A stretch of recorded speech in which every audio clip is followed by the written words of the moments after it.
Murakaza neza nanone kuri channel yacu yitwa Twige School.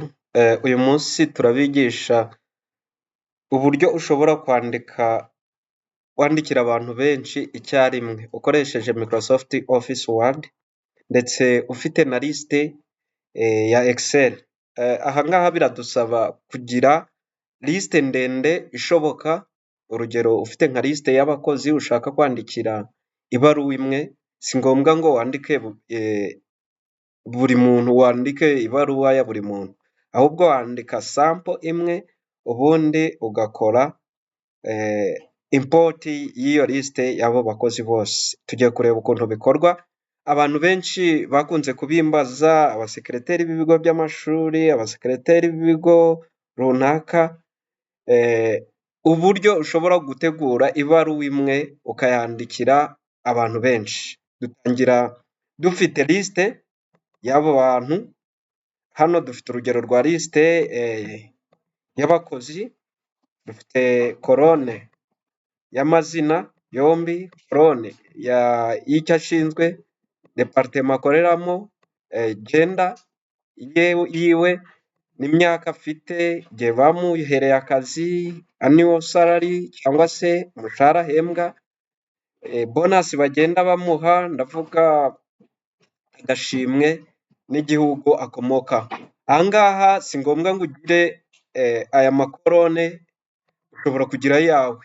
Nuko aya makolone turaza kuyifashisha nk'ingero, nawe ushobora gucustomizinga cyangwa se ugahindura bijyanye n'ibyo wifuza kwandikira abantu. Turatangira dufungura Microsoft Office Word. Ushobora kuba ufite Microsoft Office Word version itandukanye n'iyanjye, ariko aha ngaha turakoresha Microsoft Office Word ya 2016, gusa formule ni imwe. Turahitamo blank document, hanyuma tuze kwandika ibarwa yacu. Aha ngaha ibarwa turandika tugendeye ku byo twifuza kumenyesha abakozi. Urugero, ndatanga urugero, ntabwo ndandika professional letter, ntimuze gusa n'abankosora. Ntabwo aricyo tugamije. Icyo tugamije ni ukubereka uburyo ushobora kwandika ibaruwa imwe uyandikire abantu benshi icyarimwe. Uratangira wandika adresse. Urugero, hano twanditse Muhanga.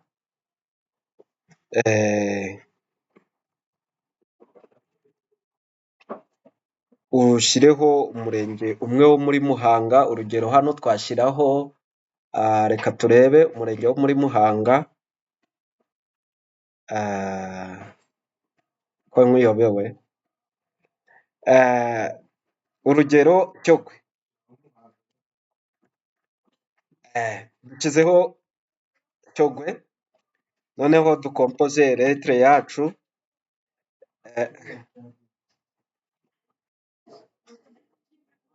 Twandike kuri, ahangaha kuri ashyiraho izina ry'umukozi wahawe akazi, dushyireho itariki yaherewemo akazi. Dukurikizeho uhembwa amafaranga angana, turaza kuyashyiraho. Nyuma dushyireho ufite imyaka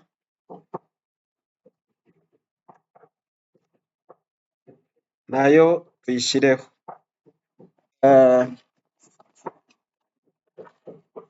Hanyuma tuze gushyiraho ukomoka mu gihugu cyangwa se mu kagari cyangwa mu mudugudu ukomoka.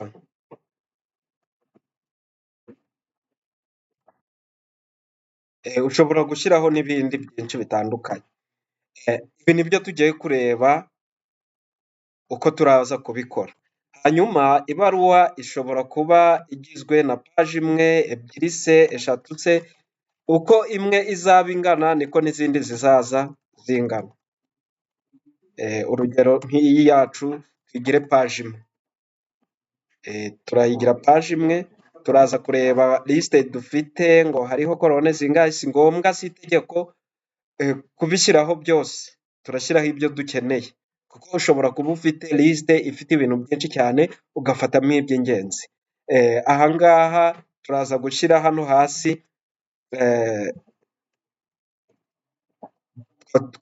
dushaka twashyiraho ukora muri departema runaka.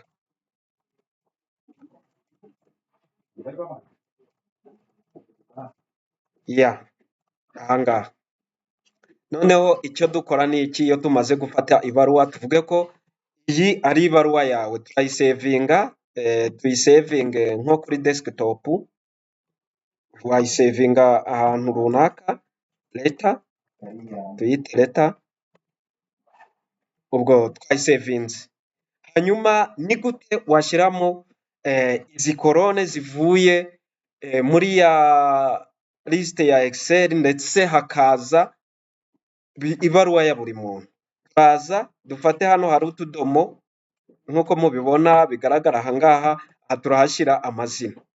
Turaza dutangire hano, turaza kuri home duhitemo mailings, nitumara guhitamo mailings turaza duhitemo start mail merge, nitumara kujya kuri start mail merge turaza duhitemo normal word document kubera ko twakoze word document isanzwe. Noneho nituza turaza kuri select recipient, aha ngaha niho twinjirizaho ya liste yacu. Tuze kuri use an existing list kuko dusanzwe tuyifite. Iyo utayifite uratayipinga new list, ariko dusanzwe tuyifite ni liste uba usanzwe ukoresha buri gihe. Duhitemo aha baduhe aho kuyishaka, turayishaka twebwe twayisevinze kuri desktop, ushobora kuba wayisevinze muri my document, music, video n'ahandi runaka. Twebwe turayifite yitwa sample list, turaza duklike open, hanyuma tuze kubera ifite sheet imwe nariyo twakoresheje aha ngaha haraza hari selected, then duklike ok.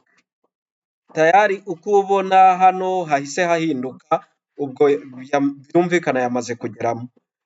Ni gute rero turashyiraho ya korone y'amazina yarahawe akazi mu gihe runaka. Turaza duselekishone hano handitse insert merge field, turaza niduklika ahantu handitse insert merge field turabona za titre zihwanye n'iziri muri liste yacu nk'uko mubona full name, job title, department, gender, age, hire date, annual salary na bonus na country. Turaza tubibone aha ngaha kuri insert field, turahitamo icyo dushaka gushyira aha ngaha kuko turi kiseri yacu iri hano kuri turaza duklike hano kuri full name, ni ukuvuga harahita hajyamo amazina yombi y'umuntu dushaka kwandikira. Wahawe akazi kuwa, aha ngaha utu tudomo natwo si ngombwa kuko kuzamo dusigamo umwanya turandikamo ikintu cyacu. Wahawe akazi kuwa hire date, niyo turahitamo, ubwo yamaze kugeramo, akaba ahembwa amafaranga angana n'umushahara afite. Turahitamo korone y'umushahara salary, annual salary. Ufite imyaka runaka turahitamo korone y'imyaka iri muri ya Excel yacu. Bonus country, age, turahitamo age. Ukomoka mu gihugu cya turahitamo igihugu runaka, insert country. Hepfo hari akantu twashyizeho ukora muri departema runaka, byagiye hepfo gatoya, ukora muri departema runaka, aha turashyiraho departema akoramo, department byamaze kuza. Aha ngaha uribaza uti ese ibi bintu dushyizemo ni gute ushobora kubigira bold, ni gute ushobora kubyongera size, hari nk'ikintu ushaka guhighlightinga? Nabyo birashoboka. Uraza urugero nk'aha kuri full name, uselekishone full name, uze kuri home, sorry, haba hari ikintu nta kintu gihindutse, uze kuri home uhighlighting nk'ibisanzwe. Niba ushaka bold urabodaringa full name, niba ushaka italic urayitalizinga, niba ushaka guhindura font size, font style, byose urabihindura nta kibazo. None uribaza uti se ko handitse kuri full name wahawe akazi haya, amazina araza gute? Ahangaha ni igihe urimo gusoza ibaruwa yawe. Iyo ubonye ibaruwa yawe itunganye, uraza kuri preview result, urabona ko hahise haza amazina. Iyo ukitse kuri preview hahita haza amazina Emily Daisy, ni rya zina ryo kuri liste yacu ya mbere, nguyu nk'uko mubibona. Iyo ukitse kuri preview ubona iryo zina, ariko urabona nubwo byahise bihinduka, byahindutse ku muntu umwe, ibaruwa yacu iracyari imwe. Ni gute? Urabona amabaruwa yose, uraza hano kuri finish merge, edit individual document cyangwa se print documents. Iyo ukitse kuri print document uba ugiye kuzimprima. Iyo ukitse kuri send email message uba ugiye kuzohereza nka email. Icyo dushaka twebwe ni ukuzibona zarangiye gukorwa. Turaza kuri edit individual document, nuhakirika haraza akangaka kakubwira current record from 1 up to runaka. Wowe urakirika hano kuri all kuko dushaka kuzibona zose, uraza uklike OK. Nukirika OK tayari urahita ubona document zo zingana na liste ufite. Numanura kano nk'uko bibona, dufite umuntu wa mbere witwa Emily Davis, wahawe akazi kuri iyi tariki, uhembwa amafaranga aya, ufite imyaka 55, wo mu gihugu cya United States.